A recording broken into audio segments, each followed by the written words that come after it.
maybe it's this. 这个，操吓死我！啊，发觉。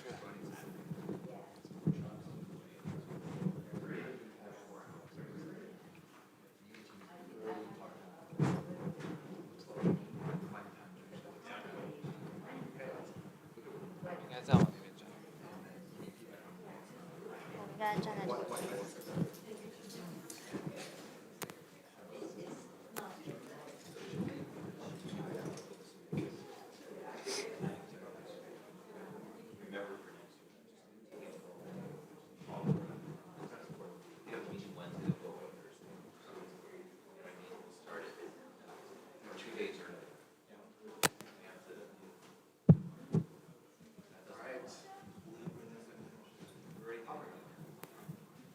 Good morning. Welcome to the last day of my presentations. We'll be having teams present. They get 15 minutes to present, 5 minutes question and answers. And they'll be presenting, quickly, lessons learned, the results of their semester 1 projects. Give us insight into how it went. So, the last Hey, all right, boys. You guys ready? Yes. All right. With that, I got the timer. Watch me. And presentation's yours. Good morning, everyone. We are Team Archie Toys.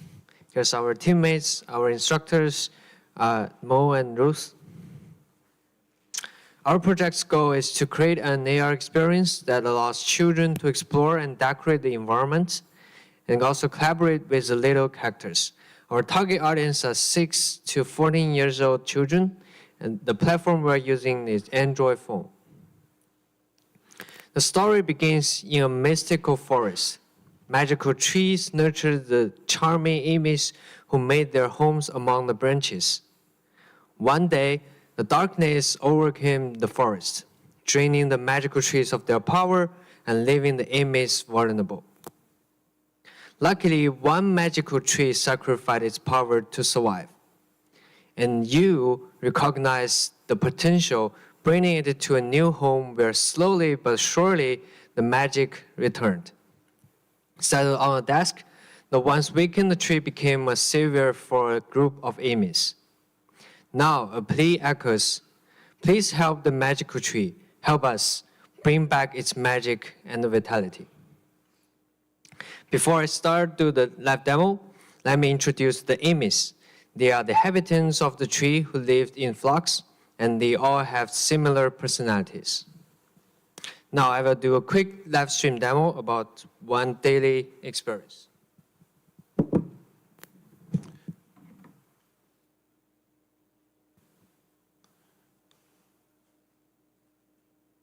So we have an app installed on your phones, and when you open it, and when you orientate your cameras to this phone, to this trees, you will, after the camera recognize detecting the trees, you can plug in a modules. For example, for now, this is the mushroom modules, and once you plug it in, the system will detect it, like for now, and then you can drag a like little characters there. And then we can have a music concert. And as you can see, there are 4 different mushrooms. So this is basically a rhythm game. You just click the pedals at the right time to collaborate with the whole music concert to play the music. And there's different visual indicators about how precisely you click each beat.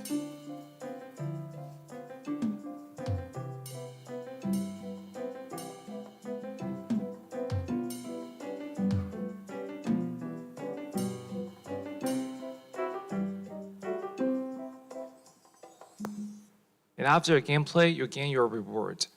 And you can click each one and place anywhere you want.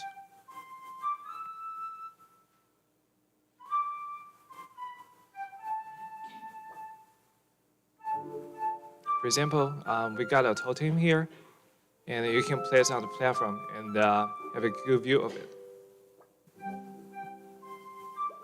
or another fruit that you can feed the little characters.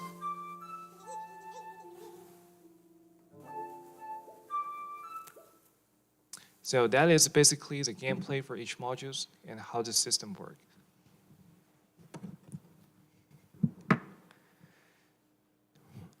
With the live demo, I want to introduce our project. It's an augmented reality experience that allows players to collaborate, reward, and customize within the integrated environment.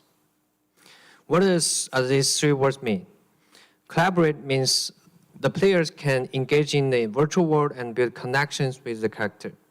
You can help the character to play the music, as I just showed. You can also help the character to fight the dragon, to move the fruits. What is the reward? Our system will reward the players when they succeed the block interaction. For example, you can have the food that players can feed the hungry characters. You can have the materials to build the new houses for characters to live in. You can also make all these kind of different decorations that you can put anywhere on the tree. The customize means you can feed the characters, you can set up new houses, you can plant seeds on the tree, you can also place decorations anywhere on the tree. Throughout the semester, our focus point has changed a lot. At first, we were focusing on the observe and view, but it's really lack of content. And then at the quarter, we made it to be an interaction and gameplay heavy game. But as our scope is, as we want to keep it in our scope, it is really hard to make the whole complex system with a heavy interaction. But half, we come up with the idea decoration. However, the decoration is really shallow, that most players cannot connect the decoration with the whole system. And that's why in the final, we made it as collaborate, reward, and customize, where the players can use all these functional objects that can be put on the tree and mostly integrated with the environment.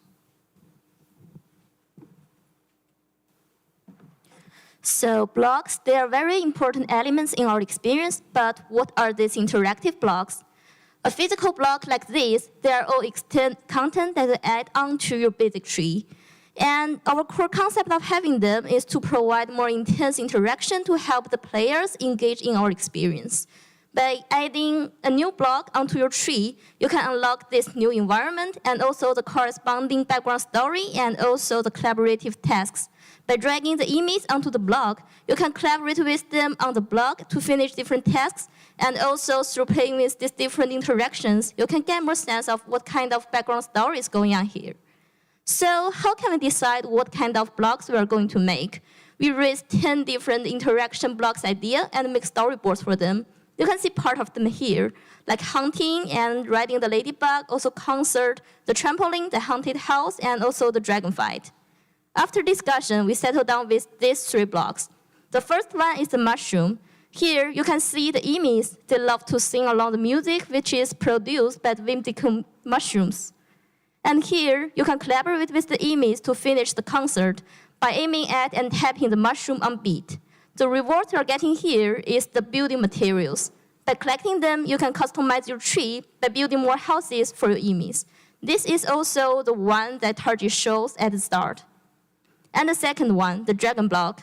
You can see an ancient fortress with the treasure is held a promise for the emus a better life. However, a vigilant dragon constantly emerges to safeguard this treasure.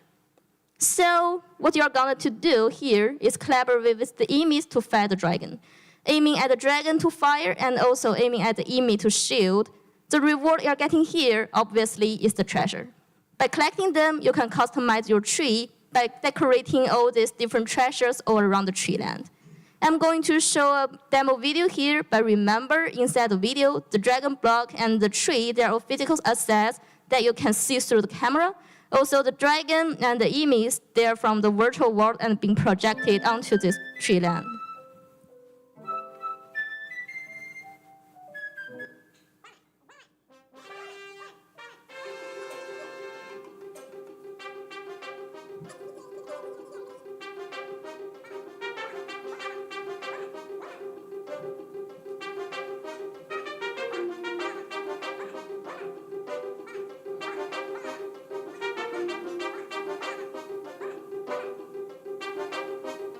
So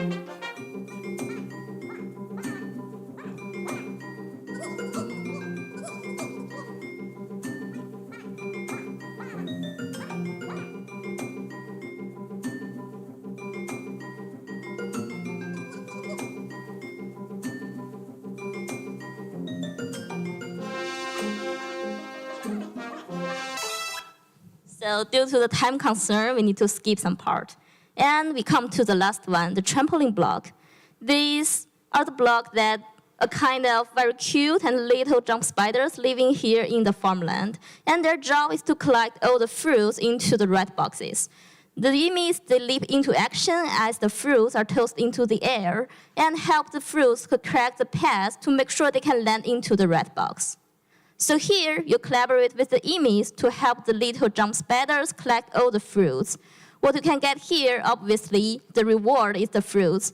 You can feed the emis with the fruit and to keep them healthy. And here is a brief show that how we can interact in this trampoline block. Remember, the trampoline block and the tree, they are all physical, and the emi, the fruit, they are virtual. And we are going to have another virtual web as the trampoline for the emis to jump on.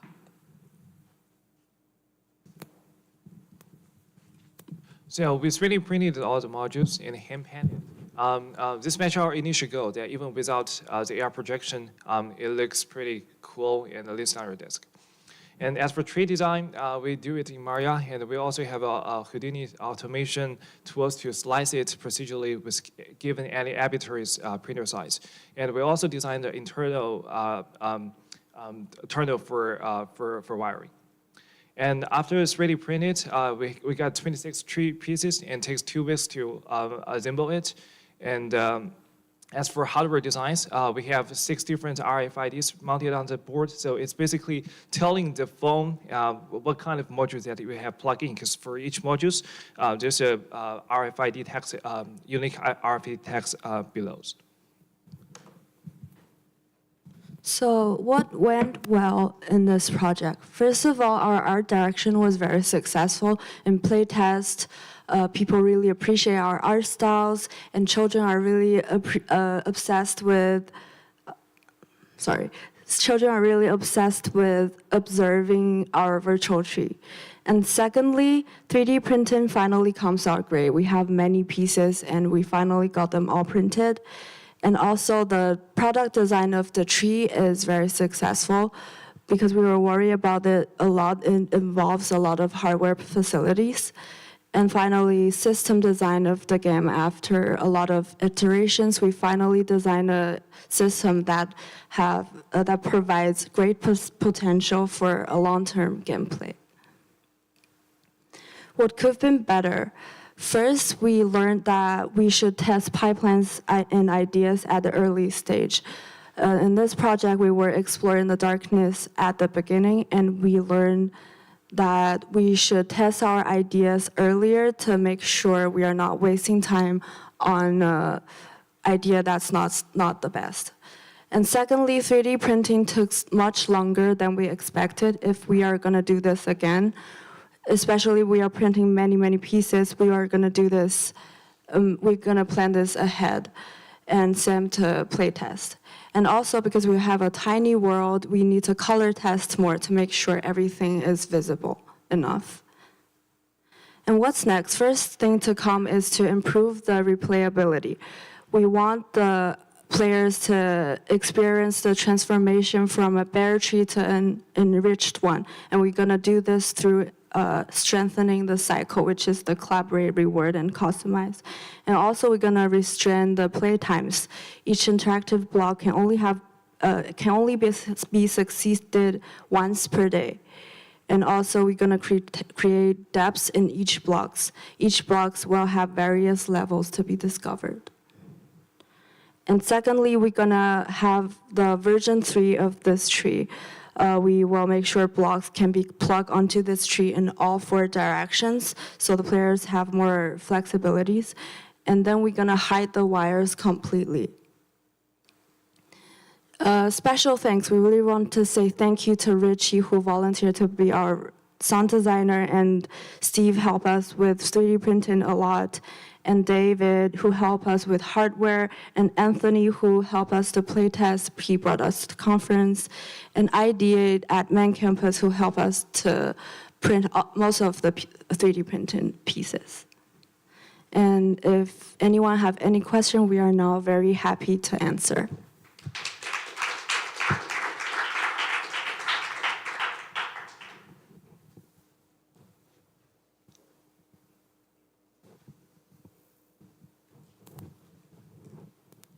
The props are beautiful. I was curious if you ever play tested not having them and just have VR, set your background, set your world, and see what the interaction is between having the prop and not having the prop. You mean play the experience without the blocks? That's right. I don't think we've tested that because we think the beauty of this whole environment is one of the core thing of the experience.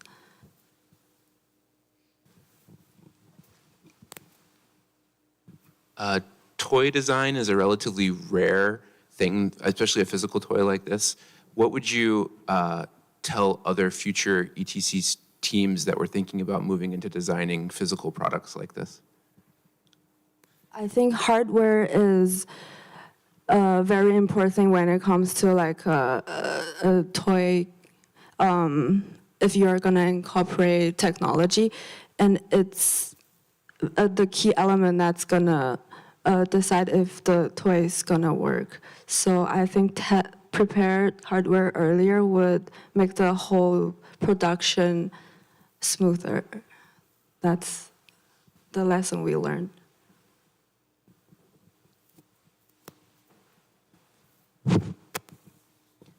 I certainly understand this as a technical prototype and as a proof of what is possible. I'm curious about your thoughts about, is something like this, could something like this succeed in the toy market? And if not, what changes would be necessary to make it succeed? I think in this project, apparently our product is very big and it's very expensive to produce. The price would be the biggest concern for us. We started this project as a business model, but we slowly ignoring the aspect of commercial because the price is almost impossible for us to make it reasonable. Yes, if we are gonna actually launch this into the market, we should make sure the production is affordable and there are target or audience that can afford our product. I just want to add, to make it as a commercial product, it is easily saw that this project can be easily combined with different IPs. So for example, if it's a Star Wars spaceship and you can see little characters walking all around, or it could be like little serfs that lives on the magical magical environment.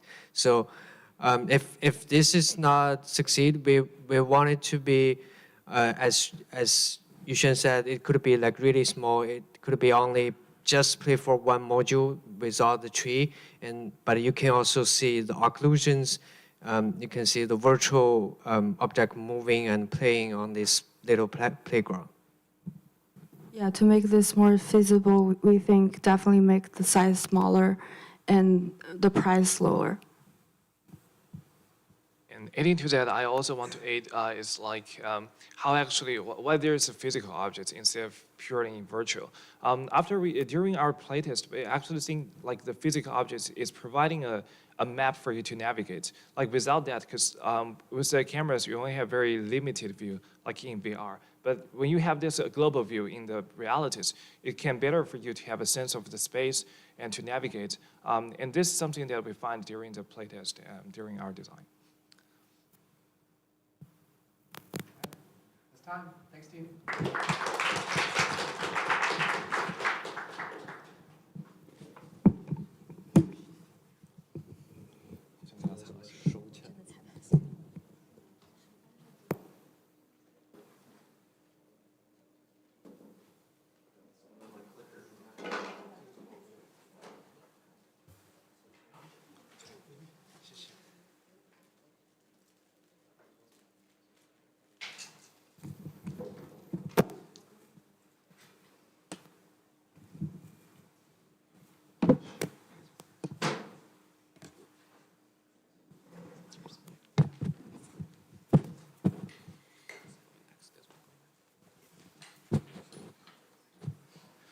Hello everyone, we are Team AI Illuminate.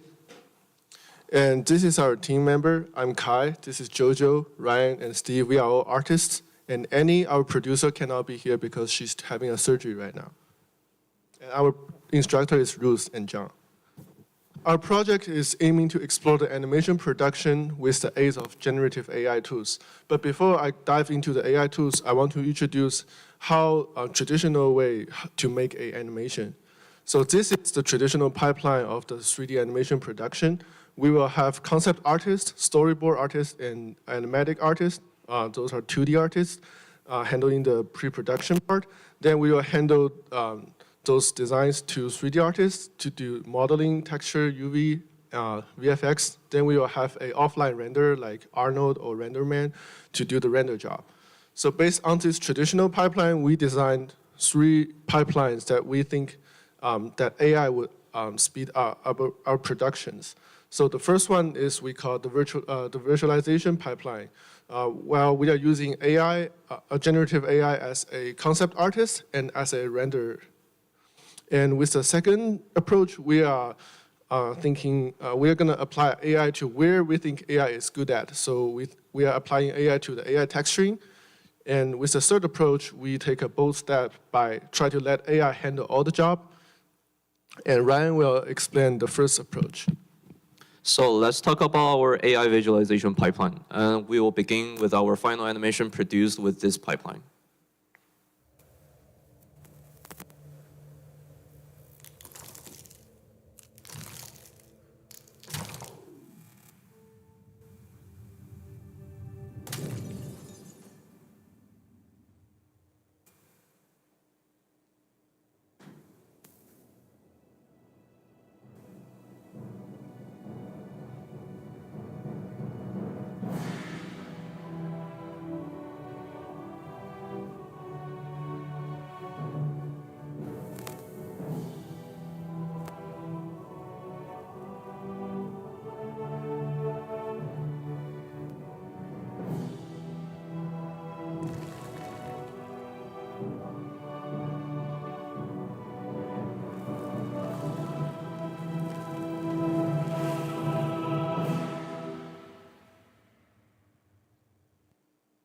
So let's first briefly revisit the pipeline. The AI visualization pipeline, the goal for it is to use AI as a render engine to do the rendering job. So we get the image sequences we extracted from Unreal Engine without any texture to use AI to help us draw all the pictures. And in our case, we're using Stable Diffusion as our render engine together with all other plugins, as you can see, such as ControlNet, LoRa, and AnimateDiff. And you can see on the left, the top one is the image sequence we feed into Stable Diffusion, and the bottom one is the result we get from it. And you must be very confused and curious about the process we have run through to get the final result. And let's dig into it. So our first step is called AI recognition. What AI recognition basically does is that we want to extract information from our feed image to get the right information to tell AI how to understand the feed image and try to get a better generation. And in our case, we're using ControlNet within Stable Diffusion to get 3 different kinds of information, which are depth, wireframe, and normal information. But however, we think depth and normal information, they already represent the scene depth and also the surface detail of all the, from the feed image, which can already describe the silhouette of all the objects. So we doubt whether the wireframe information is necessary or not for AI to generate the correct images. So we did experiments using wireframe and without using wireframe. And the result is very obvious, as you can see. The result without using the wireframe has a better detail compared to the one with wireframe. So we decided to discard using wireframe within generation. And the next step is doing the color correction. The color correction step is composed with 2 different kind of parts. One is lighting correction, and the other one is the color fixation. So for lighting correction, we are introducing one new parameter which is called a lighting reference, which is an image that contains a specific lighting condition to guide AI how to do the same lighting condition as the reference does. And here we're also using the depth information and the normal information we previously extracted from our feed image so that the AI know how to describe the silhouette of all the objects within the fed image.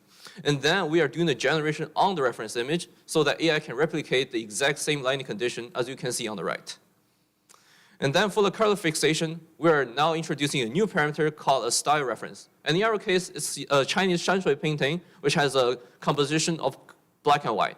And you can see it's perfectly replicated on the right with a composition color palette between white and black. And it also has a lighting condition from the lighting reference. And now it's time to apply these two procedures back to our own product. And in our case, we are using the render image we get from Unreal Engine 5 as our own lighting reference. And we are still using the Chinese shanshui painting as our style reference, and we get the result on the right. And the final step is resampling. What resampling basically does is to resample all the pixels and try to add more details and boost the resolution.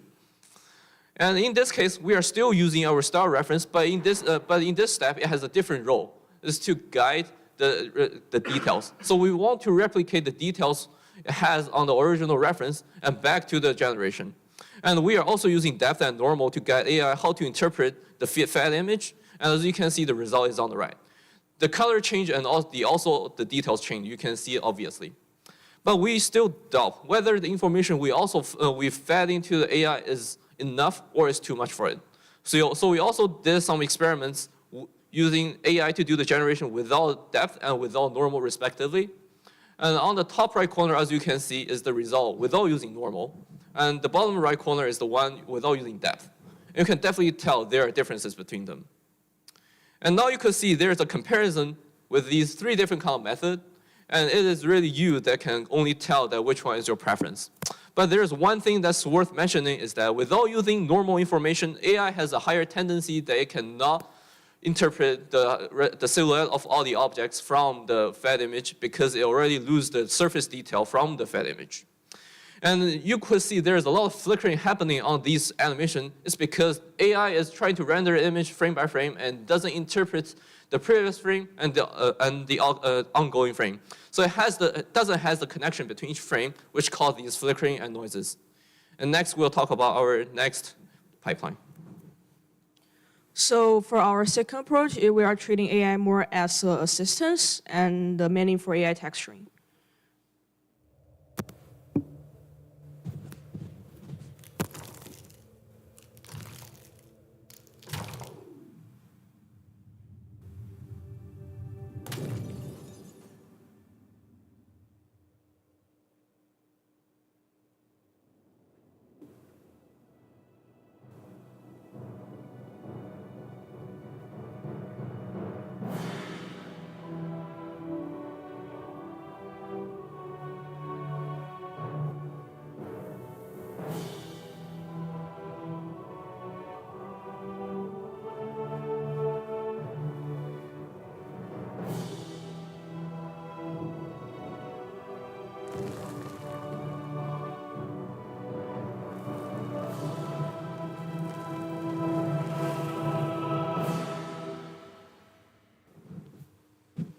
Okay, so in the second pipeline, we try to merge AI into our pipeline as much as possible to see how the generative AI can speed up our production and in what way. So we use the AI texturing for our manually made environment assets, clouds, and the mountains. AI texturing works pretty well with the various procedural mountains, it giving us desired style.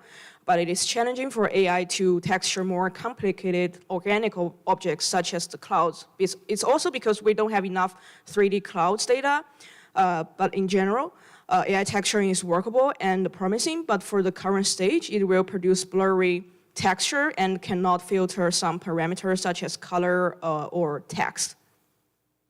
And for texturing our character, we try to let the AI texture the hand separately first.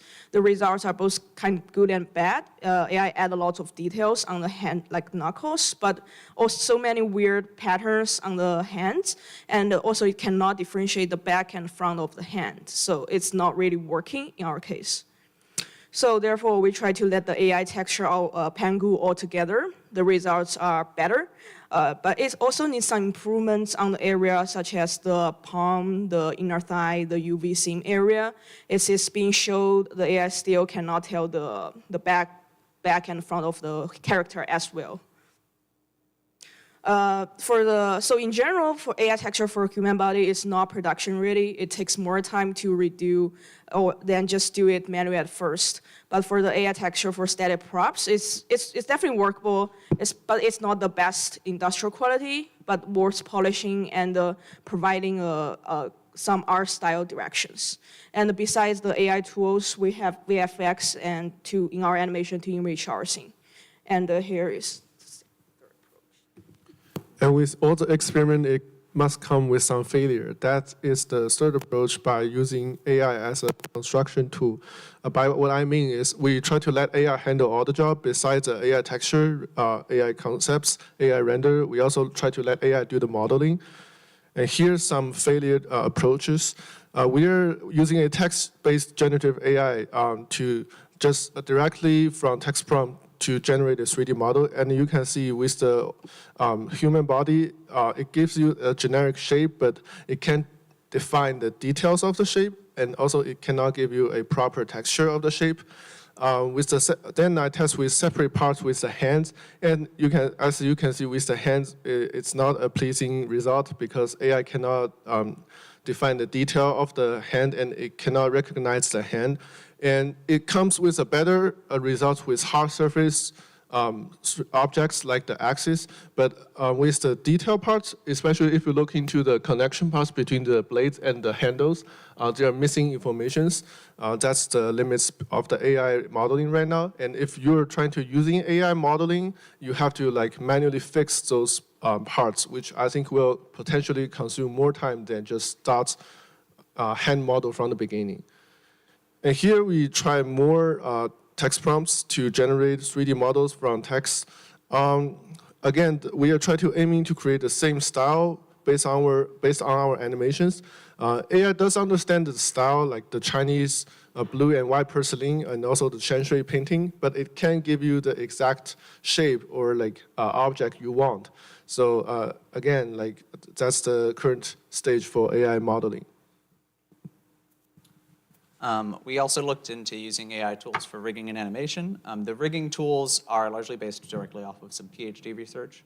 They proved mostly inaccessible and difficult to get running, but we did look into some animation tools that didn't make it into the final product. First, we looked at Cascadeur, which is a piece of software that ostensibly is supposed to be using deep learning and physics simulations to allow you to put in the key poses for the animation, and it will fill in the rest. But upon trying to create just a looping walk cycle like you might see in a game, it introduced some errors, like it made it look like the character was hopping.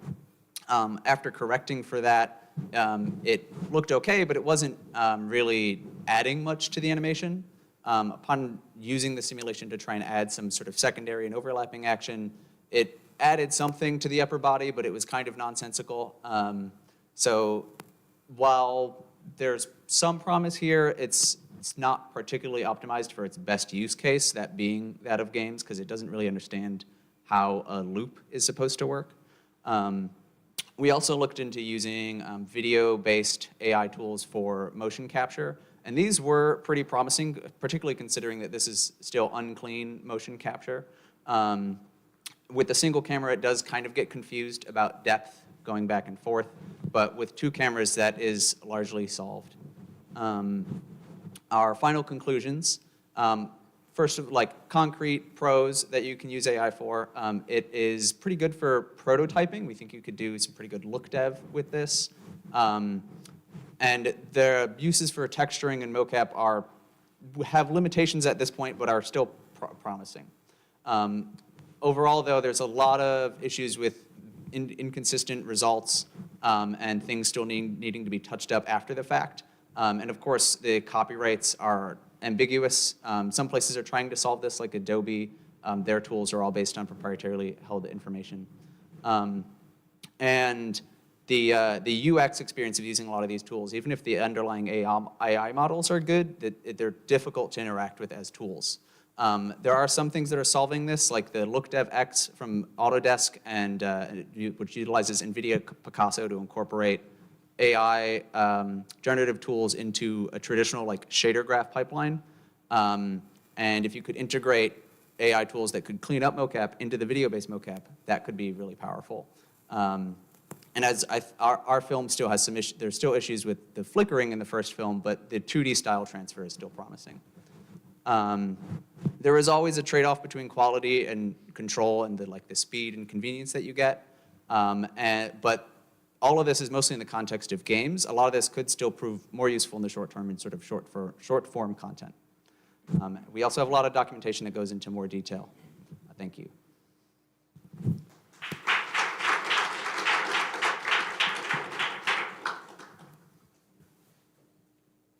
Did you guys consider trying to solve the temporal coherence problem, or was it out of scope? And how did Corridor Crew do it? Corridor Crew latestly do, they kind of have a over general view of the whole image sequence, which we currently don't have time to actually adopt it to our pipeline. So if we really have more time, we can try to have AI to preview the whole image sequence, so it can kind of make a connection between what is what. So specifically, if there's cloud moving inside the image sequence, it will kind of interpret, that will be that exact cloud across the image frames. Then it can make everything more cohesive. But if we really are people are new to it, or in our case, we don't really have time to adopt it, so it's kind of hard for us to kind of eliminate these flickering part. But also we are trying to use our own ways to try to deflicker. So we are trying to, for example, we are using the temporal cleanup methods inside the DaVinci Resolve, so you kind of make a morphing effect between frames. And also since we are getting image sequences using 30 frames per second from Unreal Engine, so we also try to adopt the method. So we extract 1 frame per 3 frame. So we are getting rid of every 2 frames per 3 frames. So we kind of cut the frame per second to 1/3. So everything will kind of a little bit slow down, and will decrease the sense of flickering. And I want to add on that is it's similar for the AI modeling. If we get the chance to training our own model for example, let's have thousands of models, our hand reference pictures, then probably AI modeling can also produce a promising 3D assets. But we are short of time and resources to create our own database. So.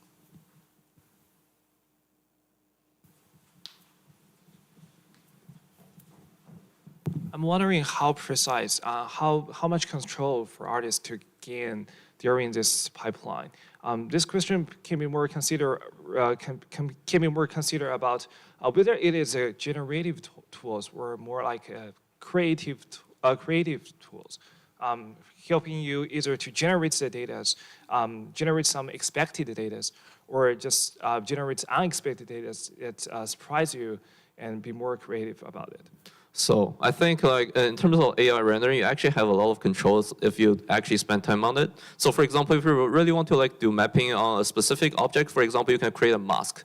So for example, if you're creating an image sequence that there's multiple objects moving, so you can divide them into different layers, and then you can then for the layers you can create a mask for all these layers. So you can send this mask image sequence to the diffusion model, so you can create an animation just directly on this specific layer. And then it will. I think in this case you can give each object a specific prompt that you can just create describe that one thing separately and specifically, and then you can finally compose them layer by layer, and then you can have a very that you can have a video in the end that everything that moves and also describe as what you want in the end. But it actually takes a lot of time. Then you actually can try to do it by your hand. But I think it definitely has that potential. You can actually have a lot of control on what you actually want to achieve.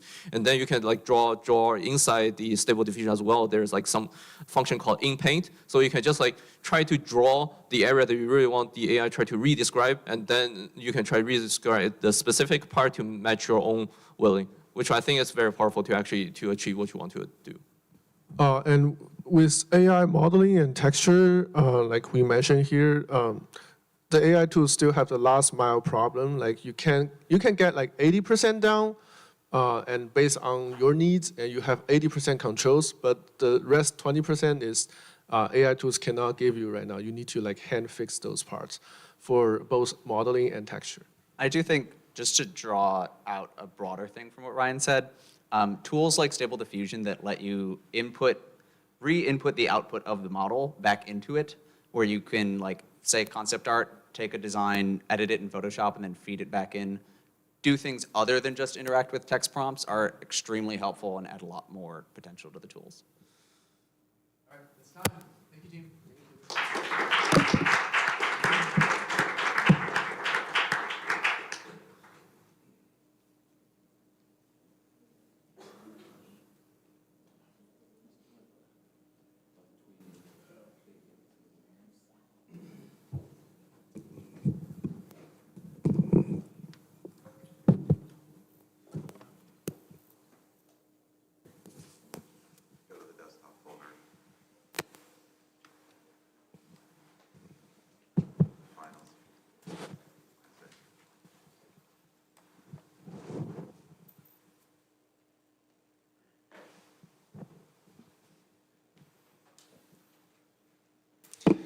Good morning, everyone. We're Team Intent.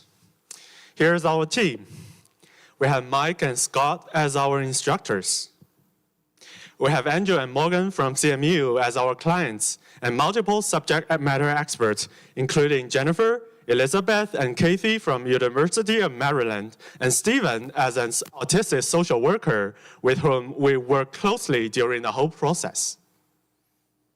During the semester, we created a transformational game for neurotypicals to help them gain better understanding and empathy towards autistic people in the workplace and be their allies. The product will serve both as a prototype and a research tool for our clients to build new experiences that could complement existing training sessions provided in companies. With this product goal, we devoted to the project the whole semester, and we have a lot to share today. Let's first start with a demo video.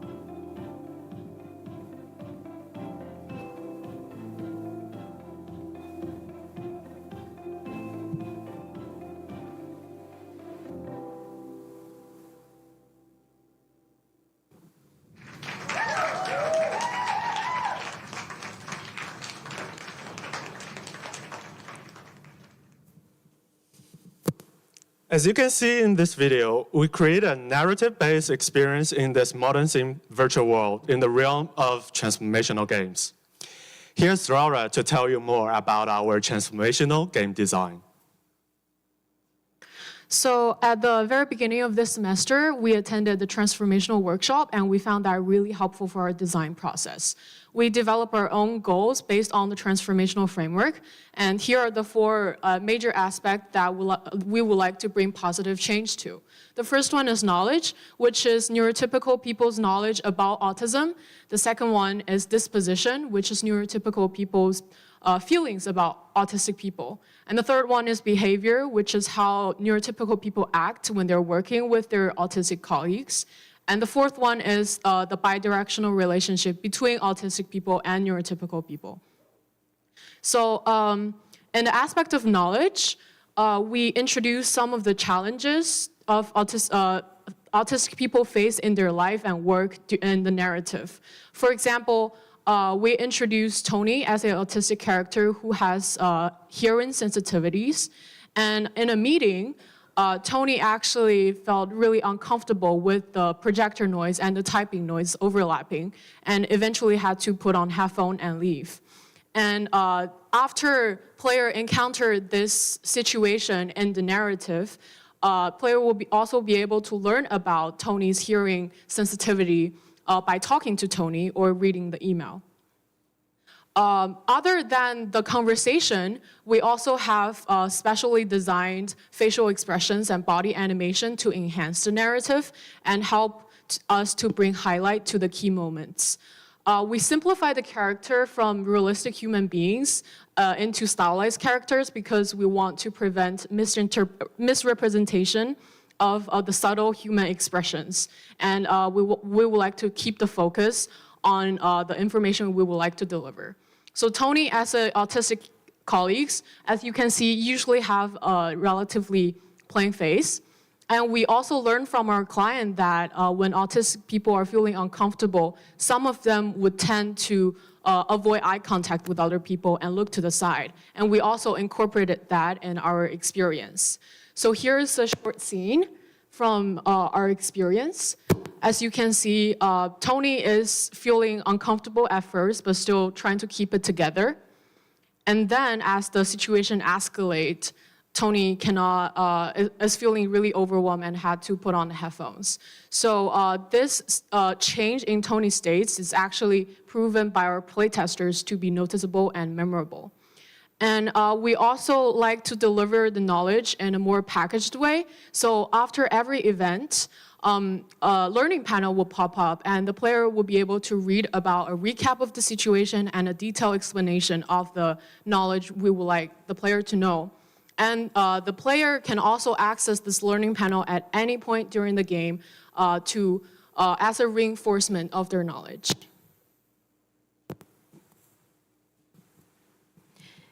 As for this position transformational goal, we aim to highlight autistic colleagues' professional expertise and emphasize on their not a liability to the company.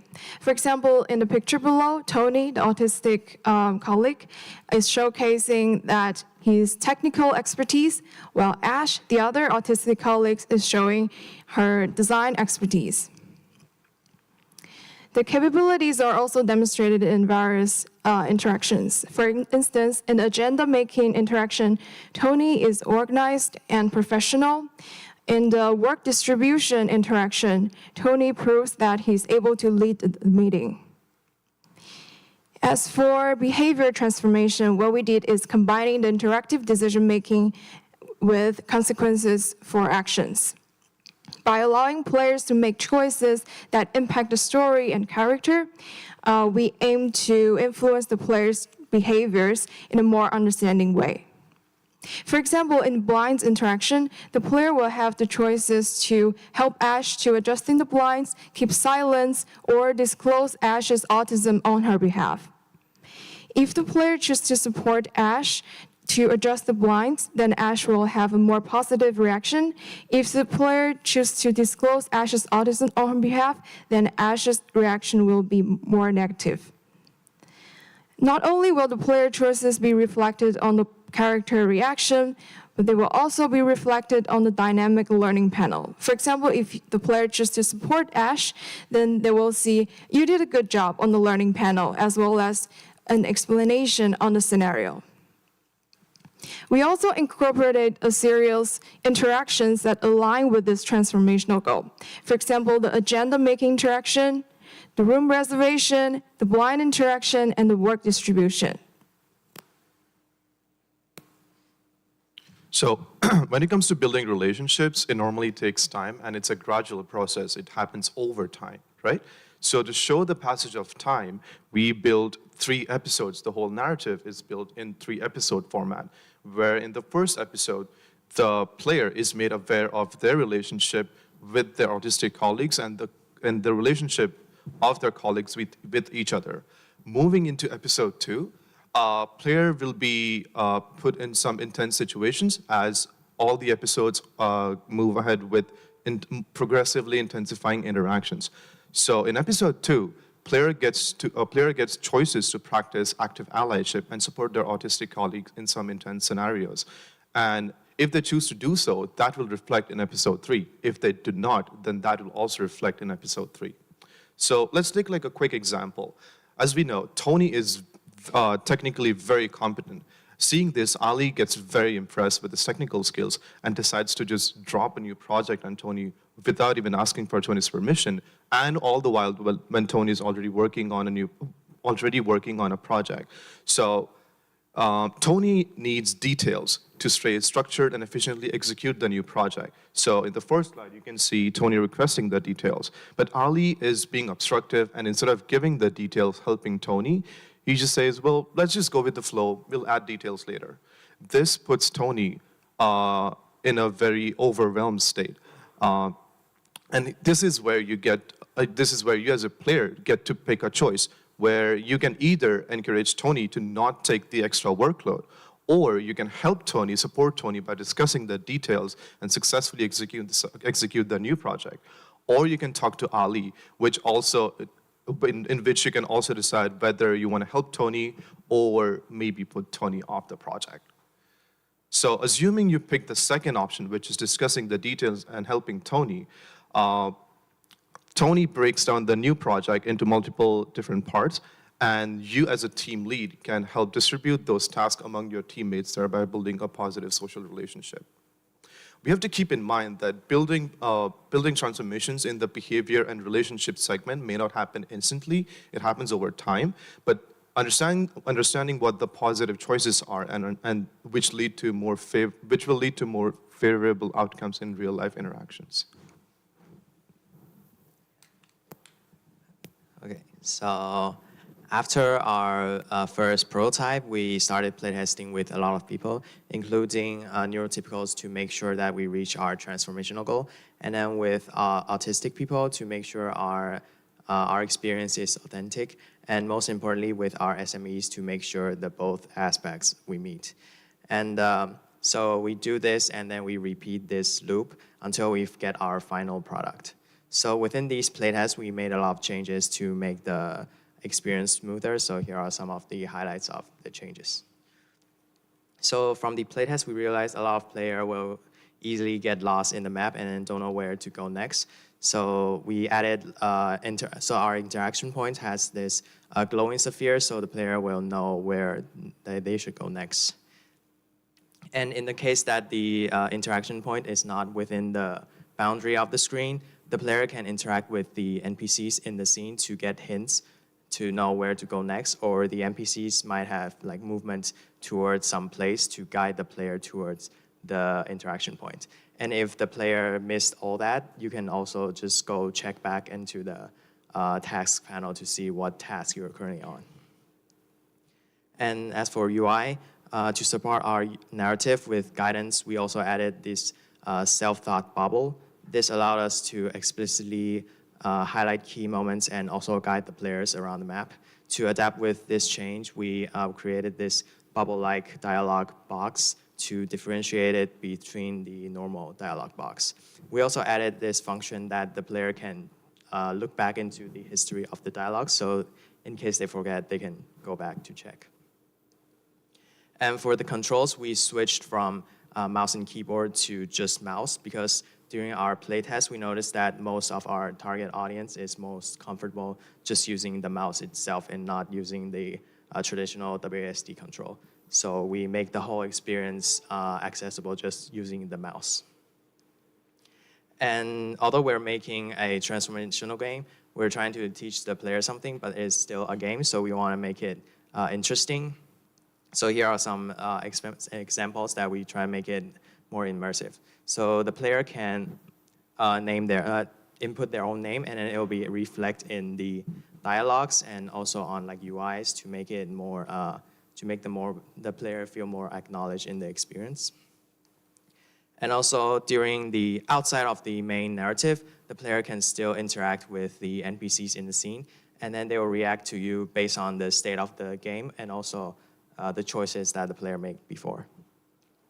And apart from the actions that we mentioned in our transformational goal, we also have actions that's there mainly just for the player to enjoy and make the interactions more interesting, like the actions in the storyline, the coffee making that we mentioned, and like some Easter egg actions.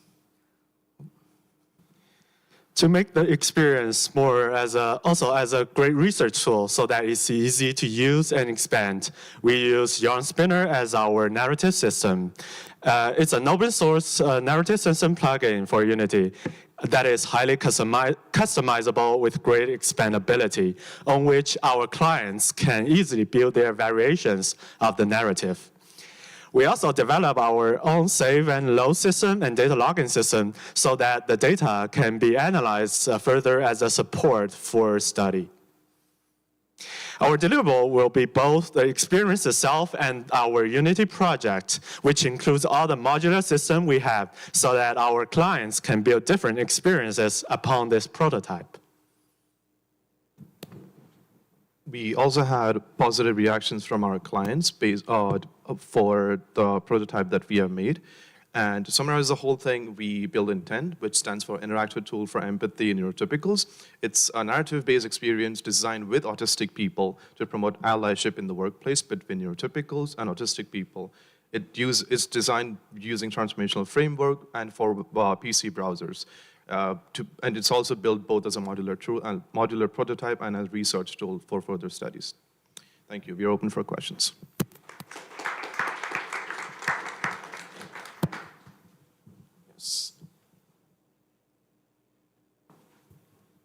Even in the short time that I've been here, I've seen an increasing number of ETC projects that are both designed experiences, but also intended as tools for further research. As a team that's gone through this process, what is it about creating a research tool like this that both constrains and sort of gives you different opportunities when you're designing it?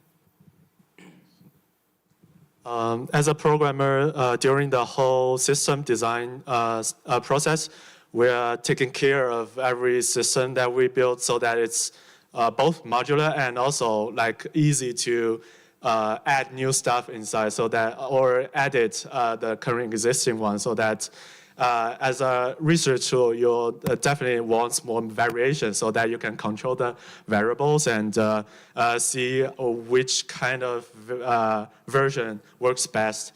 So, so the programming side, we are always take care that those systems are for researchers easy to edit. And I think another important things for us to keep in mind is always to tie our design back to the transformational goal.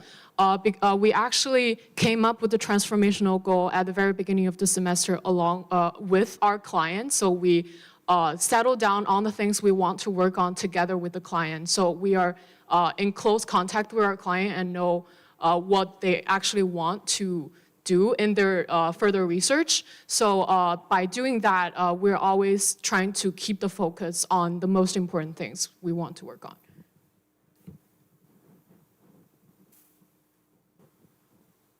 Yes.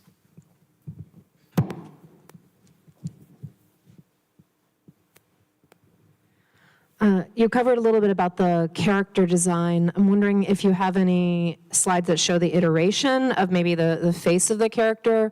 Wondering because even from this distance, I know people will be playing it on a PC, but I have some concern that the features are a bit small and maybe hard to differentiate, and wonder if you have anything that shows how you reached the final decision that you did.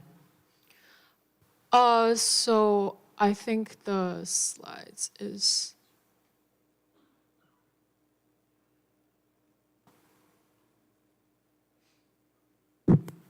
So programming-wise, we have like a UI layout during the conversation that you can clearly see every NPC or yourself's facial expression by having that big avatar on the scene. Yeah, so on this screen, you can see some of the different facial expression and animation for the character. And for different characters, we use multiple ways to differentiate them. First is the color, and then different characters have different accessories, which is also designed to their personality. And you can also see their name on the screen when they're having a conversation. And some of the accessories are actually is corresponding to the narrative. For example, Tony has the headphone, so when he needs to put on headphones, you will notice, oh, that's Tony. And then there is another character who's Ash, who has the sunglasses, and that's also related to the storyline. You will see sunglasses being brought up. So that's how we try to keep every character similar, but also different from each other. Just like human beings, you cannot tell who's autistic from just looking at them. And also, we also did a lot of play tests just regarding the animation with playtesters. We actually let them look at the animations and without telling them any information, just let them tell us how they feel about what the character is expressing, and they have proven to be pretty successful in delivering what we wanted them to be. Okay, thanks. One quick technical question. When you say it runs on PC web browser, you mean literally not Macintosh, right? Because I just tried to open it, it doesn't open. You need to wait a few more seconds because it's large. It took about 100 megabytes, so. Okay, maybe we can check in about it later. I don't know if it was what happened. But it should work on every browser, every desktop browser, yeah, including in Mac.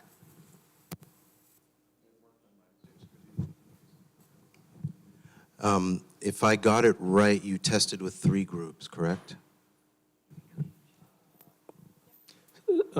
You mean the SME and autistic people and Right. Yeah. What did you get out of testing with autistic people? So we asked them, because our narrative is like a office workspace, and then it is like scenarios that happens in the office, but we don't really have that much experience in like in the office space with like autistic people. So the one of the main thing that we test with autistic people is if this kind of interactions make sense to them, if that's something that will actually happen in real life, because we don't really know if that will happen. And also we ask, because our SMEs is, they did research in this area for a long time, so they also know a lot about like things that will actually, the scenarios that will actually happen and the problems that it will actually cause. So this is the main thing that we did to improve our narrative. To provide an example, the feedback we got from one autistic people is that the character color for Tony was blue, but it would consider offensive to an extent. So we changed it to yellow. And the other example is the word overwhelmed or meltdown. Yeah. The word is also considered a little bit offensive. So instead of just saying meltdown, we used autistic meltdown. So that's better expression. It's time. Thanks, team. Thank you. Thank you.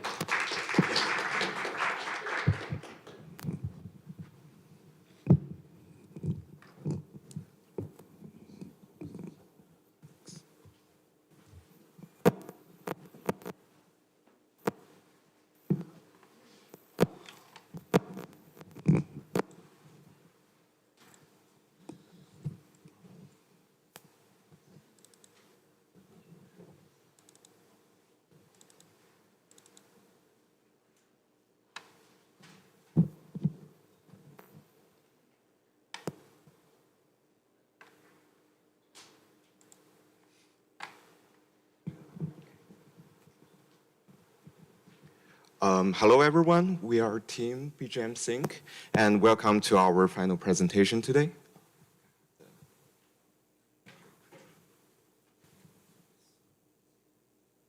Okay, so here's our team. Pearson had COVID today, so he will be participating us with a video, and we have Dave and Ricardo as our instructors. And since we received many feedback from our guests that they had a hard time understanding what we're trying to do. So we want to start our presentation with a detailed explanation of the problem we're dealing with. Hopefully this can get some of the confusion out of the way.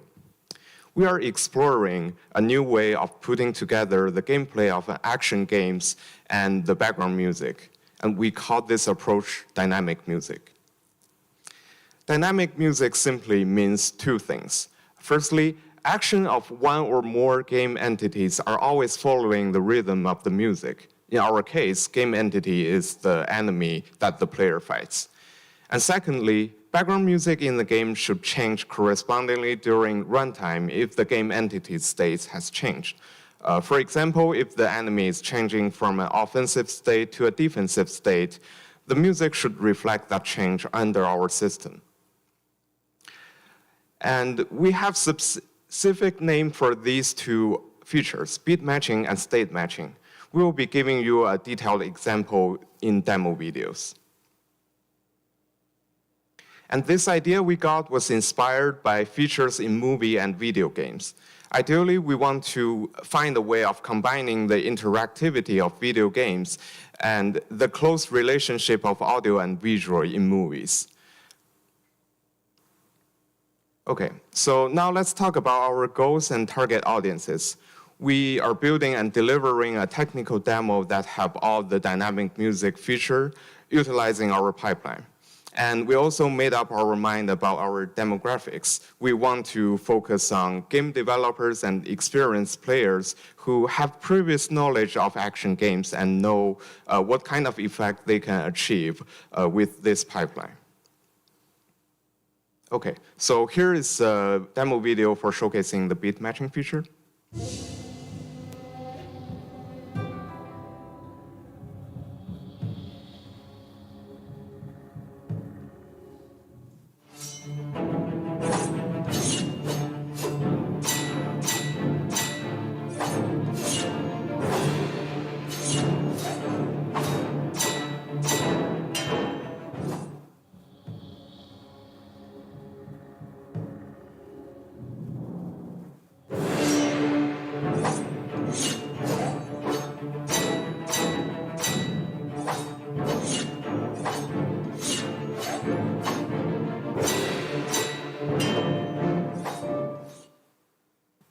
Okay, so, and here is another demo video showcasing the state matching feature.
Okay, and that was an overview of the technical demo we built, and here is a demonstration video of our pipeline. Let me walk you through the whole editing pipeline. The first step of the pipeline is to make a piece of background music, like this. Then the composer splits the music into several units. The length of each unit will be equal to AI state's length in time. The composer will then define critical bits in the MIDI segments, which will be synchronized with a coming hitbox. Critical bits is usually the highlight points a composer wants to emphasize. This information will be stored and exported as a single virtual instrument track MIDI file. At this time, the combat designer will tell sound designer which skill to synchronize with the critical bit. The combat designer will then fill our spreadsheet, where maintain the anticipating time of an animation and the corresponding skill ID. He will run a Python script that automatically processes the MIDI file and makes them ready to hold data about when to fire a skill in AI system. Then the AI designer would import the MIDI file into the engine. He will assign them in a MIDI player where a system combines AI state and music state together. Finally, he will write AI behavior tree where define how AI state transit to each other. And also, he will define how AI will cast a skill according to the MIDI data. Things are done from game logic side so far. Thanks to WWise, we can separate the logic layer and the audio layer. We need sound designer to make music state in W-wise and define transition rules there.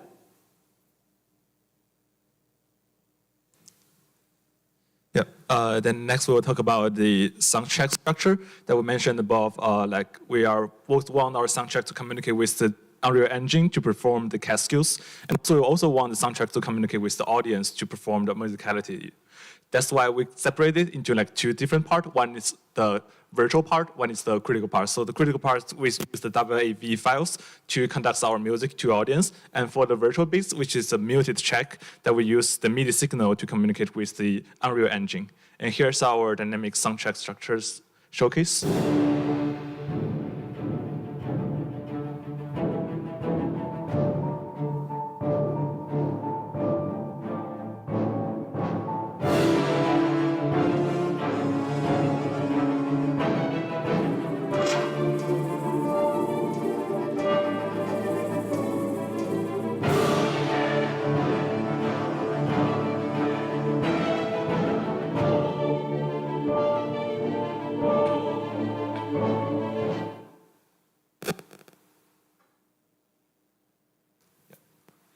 So that will be our layer of the music structures. And from now, we're going to talk about more about the feedback we get from the midterm and also soft and also festival, and how we improve our game and how we do the iterations.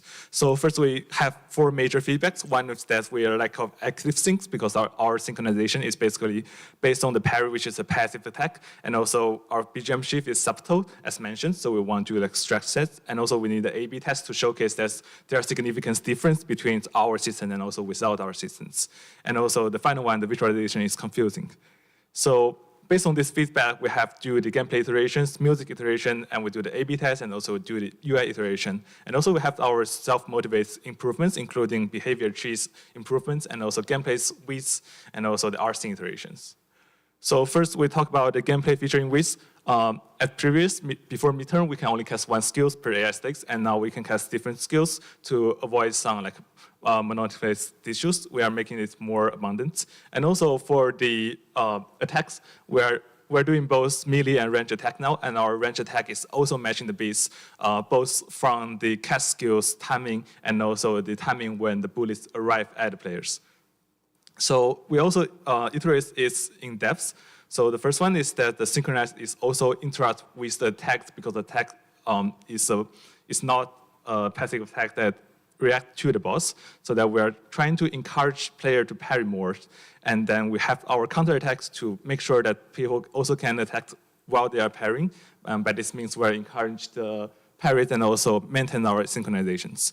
And the second one is that because we are lack of active synchronization, we are trying to make a synchronization within the attack. So we have the execution designs, which player can actively execute these executions, but then we'll snap the rest of the animation to the beats to make sure that it is also a synchronization process, so people can actively join into the process of developing these synchronizations. Yep, and Steph will talk about the music and also art. Okay, so we've made some music iterations after the half presentation. So before the half, our background music was mainly for the playtest purpose, that we made the bass drum like super loud so that we can test out the beat matching feature. But after the half presentation, we designed the background music around the atmosphere and the aesthetic that we wanted to go for. And we also referenced some AAA works, taking God of War as an example. So here the video is showcasing the difference between the pre-half and the post-half demos.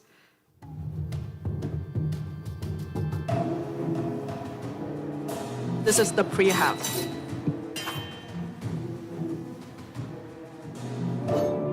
Post-half.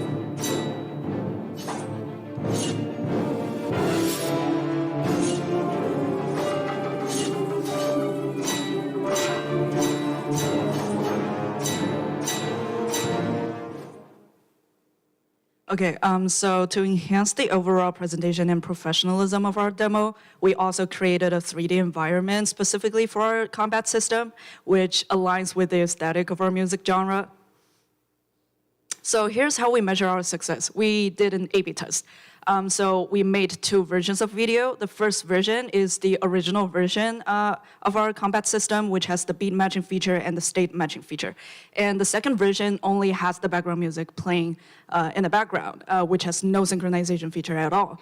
So we had the guests watch both versions in a random order before further explaining it, and had the guests choose the better version or just simply explain the difference that they could tell. So we also used the festival as our playtest day. We have gathered the data of 20 people who have playtested or watched our A/B test videos during the festival, among which 55% had action game experience, 15% had game dev experience, and 30% had no experience at all. So for people who have watched our A/B test videos, 85% of the people could tell the ones that have the synchronization feature and the ones without. And when asked whether our feature could help enhance the experience, 86% of the people expressed that the synchronization feature could enhance the combat experience. And the rest of the people, 14%, felt neutral to it. So most of the people could recognize our core features, and the beat matching features seemed more observable to the users. Regarding the backgrounds, people who have action game experiences are more likely to recognize our features. So did we achieve our goals?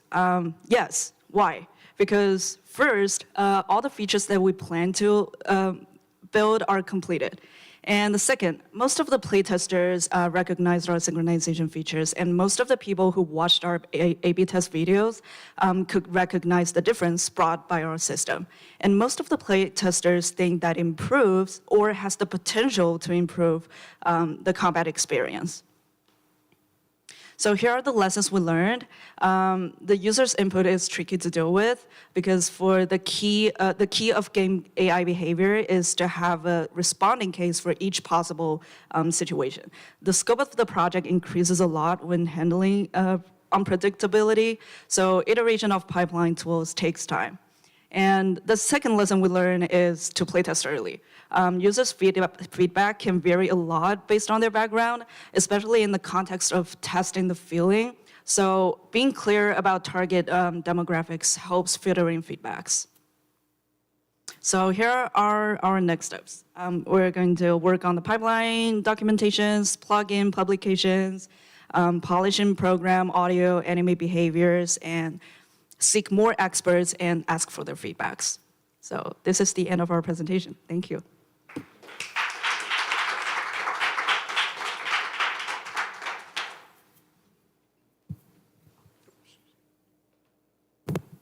COVID moving around the building, I feel uncomfortable with a microphone.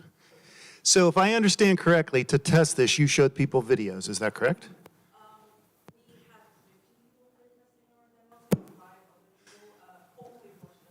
So my point is that, or my question, I guess, the inspiration was watching cinematic music, and you tested it by making people watch movies. In the play, people are usually, when they hear music change, they think it's a beat thing. When you talk to the people playing, did they feel like they can anticipate because the music was helping them, or did it make them play differently, is my question. So we'll ask them whether they want to play the game or do the video. And so there are kind of like 2 playtesting methods we have used during the festival. And also if they play the game, like after they play the game, they can still choose to watch the video to to be more impressed about our systems. So basically that's our process that we'll ask them to choose between, and also they have the choice to also watch the video for the more clear instruction, because they might lose some of the points during the playtest. Yeah.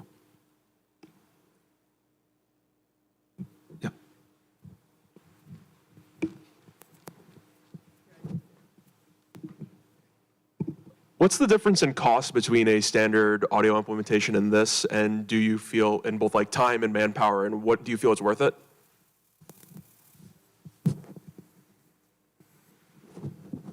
The main thing I think is the interactivity of the audio integration. So in this approach, theoretically, the dynamic, like the music change are all done during runtime, and this will allow the sound designer when like building a combat experience, this will allow the sound designer to have like each separate control for each enemy's move, and putting together all of these features in an experience, it will at least add a lot more varieties and make the background, since background music is closely related to the emotion of the gamer's experience, this will add a lot of variety to the emotion. Yeah, I think you're mentioning the cost, like about time cost, right? So I think like for the time cost, actually designing the soundtrack, they're like similar times, but they will require more communication between sound designer and also combat designer and AI designers. As shown in our pipeline, they are like correlated. So basically, we spend more time on the communication sides than the traditional pipeline that maybe some designer can spend more time on their own sound design. So basically, this will be our like disadvantage of this pipeline. But we still think it's worth it because we have proven that through the playtest we have enhanced the combat experience by the synchronization. So basically, that's our thought.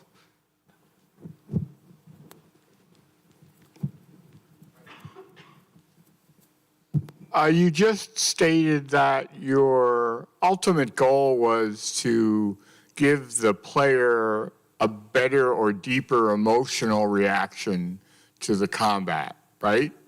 Yes. Okay. So when you asked testers which they preferred, what were you measuring? Their like or their emotional state? I think, firstly, we want to see, the primary goal of this is that at least we want our guests to tell the difference. So we will ask them first if they can tell the difference like before or after the system is utilized. Right, right. So you're at this point, you're looking for simply, can they tell the difference, right? Is that correct? Yes. Next step, we will ask about their feelings in general. Like, which one do they prefer? Do they feel like, is there a strong moment in the system that with dynamic music? Is there a strong moment in the system without? But you're not there yet. Is that correct? Sorry. You haven't tested that yet. Is that correct? We already tested that during the final week.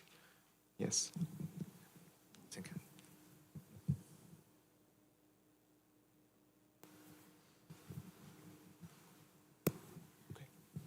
For the last question, we actually, during the festival, we actually asked our playtesters to rate their experience. It's just, we didn't like ask that many samples that we showed the data in our presentation, but we actually asked them about their preferences regarding the experience and also like how they rate it, if they like it or not. And yeah, seems like a lot of playtesters, they actually like the experience. Thank you.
Hi. Test. Okay. Hello, we're Team Curtain Call, and this is our final presentation. Here's our team. Our faculty advisors are John Dessler and Shirley Saldamarco. Our faculty consultants are Scott Stevens and Chris Klug. And our collaborator is the dramaturg of Lear, Elliot Heron. So what is Lear? Lear is a searing, hilarious post-tragedy collision of Shakespeare's King Lear and Sesame Street. Our project goals were to create a lobby installation for the CMU production of Lear, to prepare audiences for the show, and to complement and enhance the show and audience experience. Our target audience was CMU drama students and regular production attendees. So, imagine this. You're walking into the Purnell lobby. You're about to watch a really weird show. And once you walk in, there's a crack of thunder. The room lights up in purple, flashing everywhere. You see an umbrella. You say, oh, a place of safety. You walk under it. But it is not as safe as it seems, as audio begins to whisper and reverberate in your head. The pedestal looms in front of you. You can see it, an afterglow of words. It's faint. You can't make it out. There's a toy on top, but you're not sure what it means. You see that it's dedicated to someone. The plaque in front of it reads, Regan. The lightning flashes and you see the words change before your eyes. Regan, the daughter most cruel.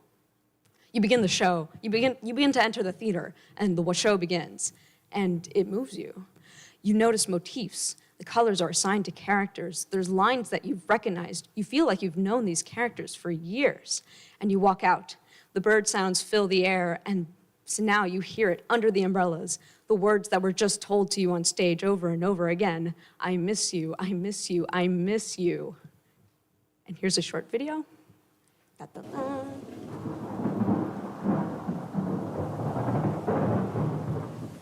Nothing will come of nothing. Will come nothing of nothing. Nothing will come of nothing. Nothing. Nothing, mister. Will come of nothing. Nothing. Nothing will come of nothing. Of nothing. I'll miss you.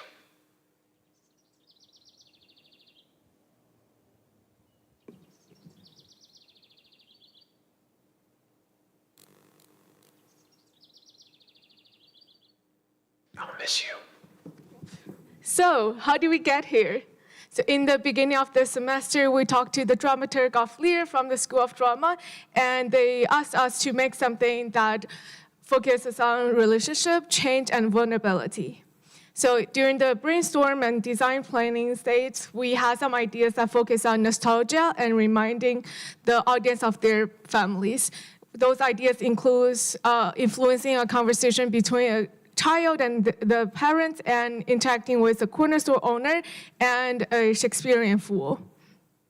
So we present those ideas to our collaborator. However, they request us to make something more lean into King Lear, and it will be great if we can create a storm. So our new theme will be evoking guilt and regrets of the King Lear storm, and also presenting the internal thoughts versus the external disposition of the characters, and the three emotional goals remains. So our final design is to create a storm of voices in the Purnell Center lobby to immerse the guests into the Lear emotion, into the world and emotion of Lear, using directional audio, dynamic lighting, and immersive set pieces.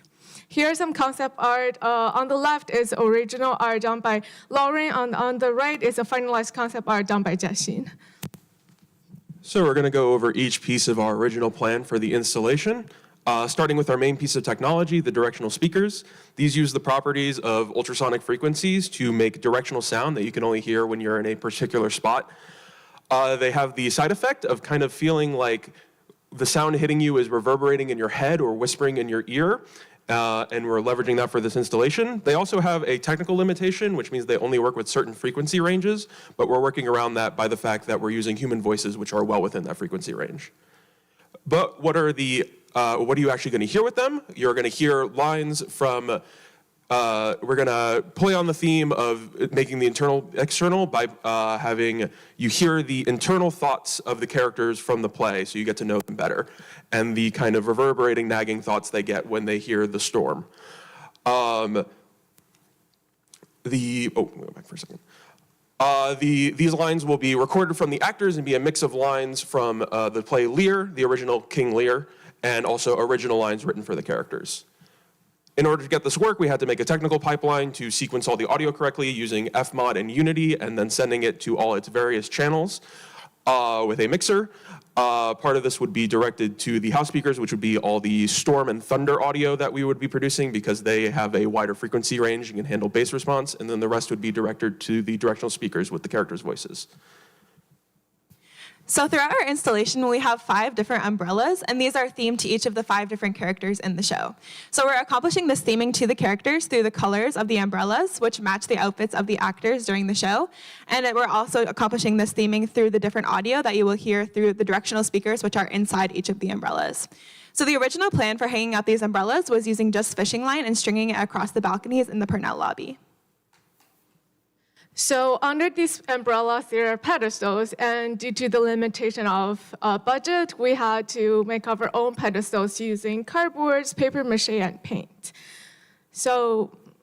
And here are some props that we choose collaborating with the School of Drama to put on the pedestal.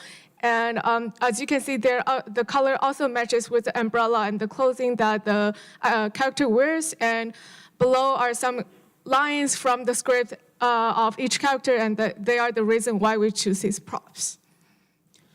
Okay, so to create the feeling of storm, we originally decided to use those small LED built and sound reactive small clouds around each umbrella. And we also have extra fluff on cardboard and fabric to form us the background. So how did we iterate on this initial plan for playtesting? For playtesting, we had a bit of a difficult challenge as we had to test for the experience, which would be a 100-person audience outside a theater who would then go see a show. So we couldn't quite reproduce the experience. So how did we try to do it? We tested with about 24 people in a variety of environments. The first thing we did was at playtest day, we made a vertical slice of our experience by having 2 characters, pedestals, audio, and umbrellas, and props so that people could experience them.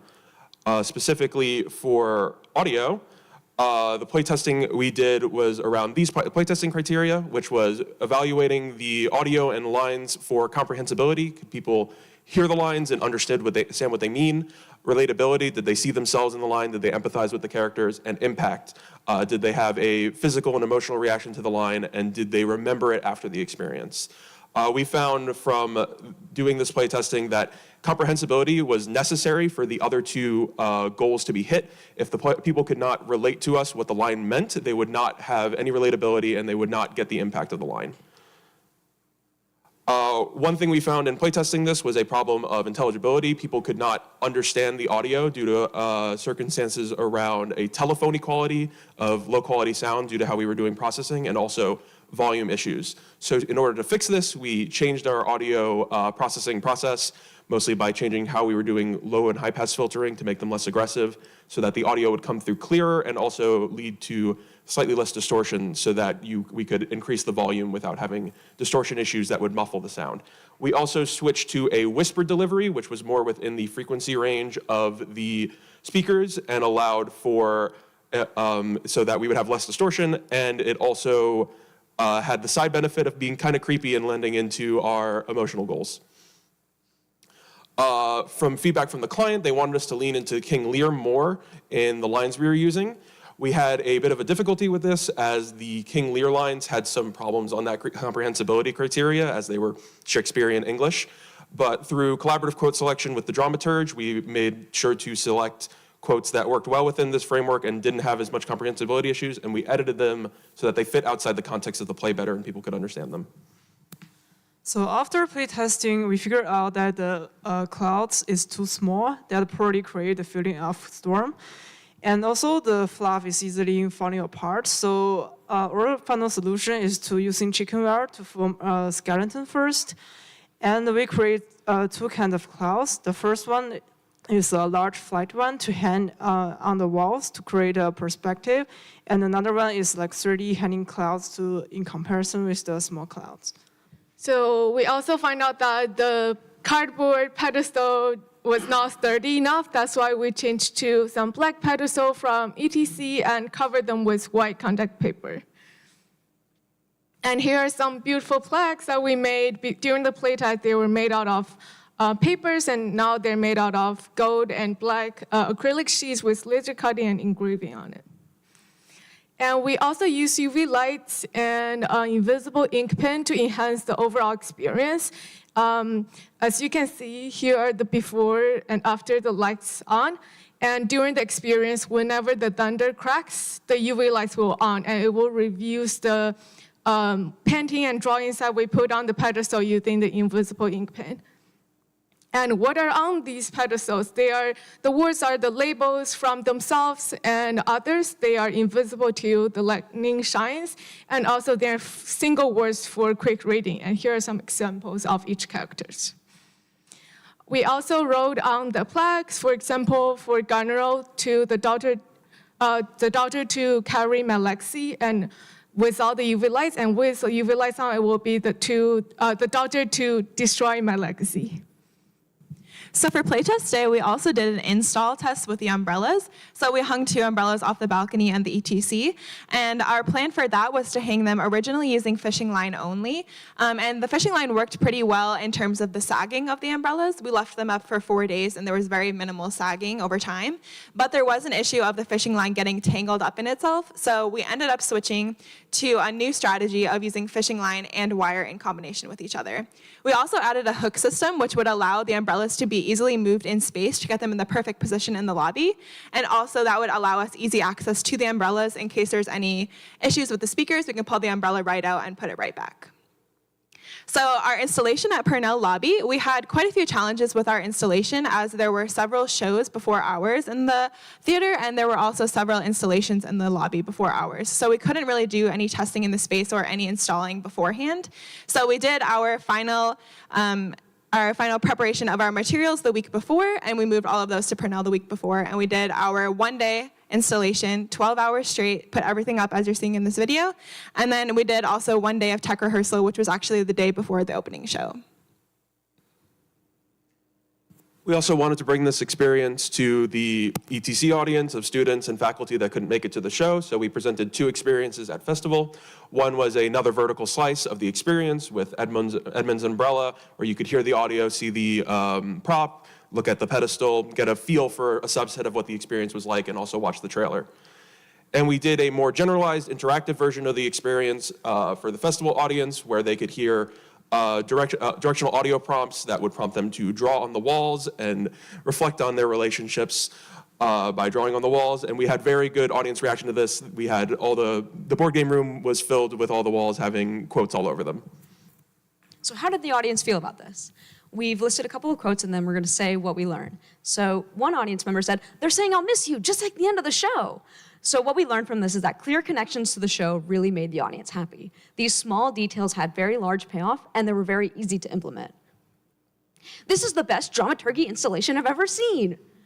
Audience is key. Understanding what your audience knows and how they've experienced this world before is really helpful. So drama students all know dramaturgy installations. They do it for everything, single show. So when they saw our installation with this weird technology and weird speakers, they were very surprised. The voices in the umbrella were difficult to understand.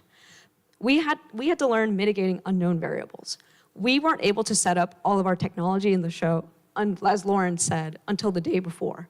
Once we ran it, we realized our cheap wires had audio interference, which caused the audio to be more crackly than we were testing individual speakers. We also had to mitigate using interesting technology and budget, as our directional speakers don't have the same quality as museum parabolic speakers. We were frustrated with how long it took to read the words on the pedestals. We had to focus on accessible design, giving and balancing the story and guest experience, as we wanted to create realistic lighting, but also allow guests to read what's on the pedestals. So we'd like to give a thanks to all of these wonderful people here at ETC and School of Drama, and we are Team Curtain Call, and we are now open for questions. Whoops.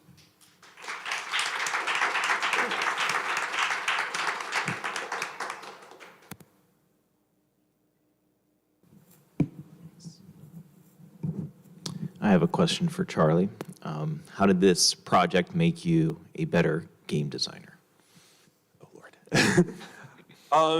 So, I mean, I feel like projects like this really make you focus on, instead of design intuition, like design process, because I hadn't worked in physical spaces before. I hadn't done things with real audience interactions and not being the main attraction. So doing this makes you really think about, like, how do you actually do your process and evaluate it correctly and know what data matters, instead of just like, I've played a lot of video games, this is what you need to do to make a video game work.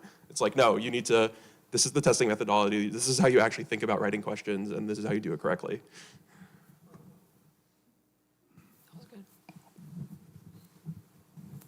Yes, thank you. So we've had a break in these kind of projects because of COVID, and now it seems like we may be starting them up again more regularly. What advice would you give to the next team trying to collaborate with CMU Theater on this kind of project? Communication is really important, especially with the entire production team on the CMU drama side. Just make sure you're in collaboration with every single member of that drama student, but of that production, so they know what's going on. Also, they don't know our culture and the way we do things as much. So things like making them understand that we have these deadlines and which ones we have to hit, and things like we really need to install in the space. We need to make a time for us to do that, even if it's difficult for them.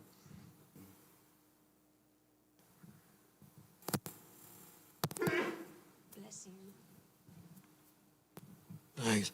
So the play Lear itself is really different from what someone would expect from this. It's really interesting. How did the uniqueness of the play factor into your design? What challenges did it provide? Someone coming into King Lear expects a certain thing, but this play is something totally different. Did that throw you, and how did you deal with with that? The main way we dealt with it was focusing on the emotional core of the play, because it's about loss and grief, and particularly the relationship with your father. So we wanted to, and especially because they get to those aspects of it, the relatability of it all, towards the end of the play. So we wanted to bring it a bit towards the beginning of the experience and make the audience go in with thoughts of that before they got into the comedy and weird stuff and all the King Lear things, so that when they got back to that, they still had those thoughts in their head. So that was part of our approach. Also, just once again, focusing on the relatable parts of the characters. Regan's the middle child with middle child syndrome. So she's going to say weird things in the play, but she is a person struggling with the envy for her sisters and a struggling relationship with her father. So focus down on those things that no matter who the audience member is, they will relate to it. So you mentioned that some audience member says it was hard to hear voices, right?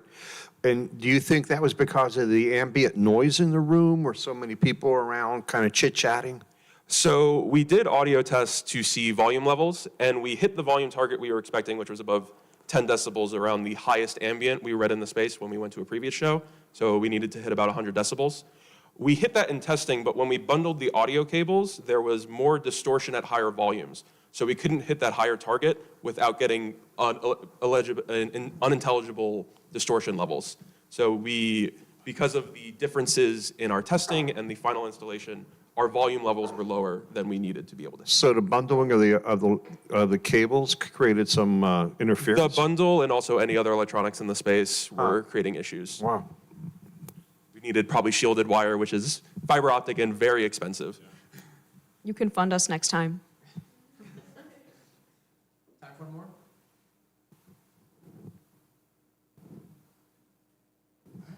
Thanks, team. Thank you.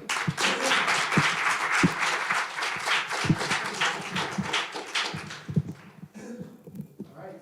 And that is the last final presentation of our Big Curtain Call. Congratulations, everyone. Back here we go in the boardroom.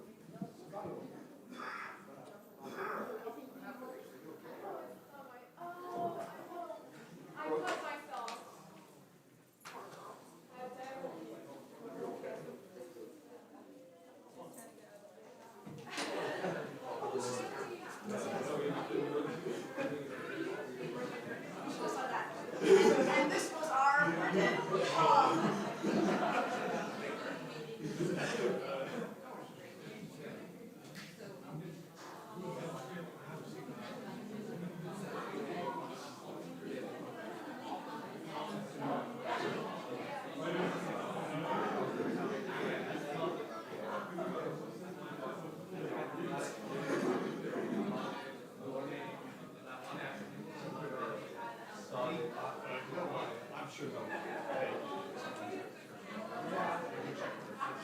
Yeah.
bring up by some time. Okay. Thanks, Steve. Well, how's Richter doing? I heard about the ear infection. Oh yeah, this morning was kind of an adventure. Reagan handled it all though. I mean, she usually gets up pretty early, and we got us up in the middle of the night. She's like, "Well, I'm just going to the gym right now, 5 a.m. or whatever." Oh, and then she came back early and took him to the moment the children's doctor opened or whatever. Anyway, he's squared away. But yeah, good stuff. Yeah,